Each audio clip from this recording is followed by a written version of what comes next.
မင်္ဂလာပါအားလုံးပဲမင်္ဂလာပါ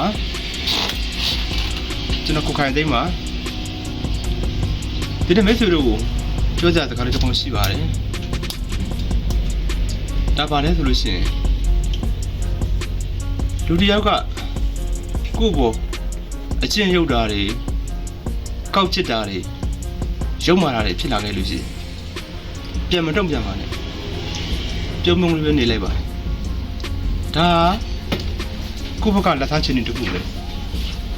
ဒါပေမဲ့တစ်ဖက်လူဘယ်လိုပြန်ခံရလဲဆိုလို့ရှိရင်သူ့ဘာသာသူကိုသူ့ရဲ့ကံကြမ္မာတွေသူ့ရဲ့အန္တရာယ်တွေသူ့ဘာသာကိုအလိုလိုကြားရောက်လာမှာဖြစ်ပါတယ်ဒါကကျွန်တော်ရှိမှဖြစ်နေတဲ့ကျွန်တော်ရှိမှဖြစ်သွားတဲ့အရာလေးတွေခဏခဏကြုံမှုတဲ့အတွက်ဒါလေးကိုကျွန်တော်ပြောပြခြင်းဖြစ်ပါတယ်ဘာပဲဖြစ်ဖြစ်မိတ်ဆွေတို့ကိုယ့်ပုံမှာဒီလိုမျိုးကောက်ကျစ်တာတွေရုံမာတာတွေဖြစ်လာလို့ရှိရင်ဘယ်တော့မှဒေါသမထွက်ပါနဲ့ပြုံးပြုံးလေးပဲနေပေးလိုက်ပါတကယ်ကန်စားမှာသူတို့ဘာသာသူတို့အလိုလိုလုပ်အလိုလိုပြန်ခံစားရပါလိမ့်မယ်အားလုံးကိုကျေးဇူးတင်ပါတယ်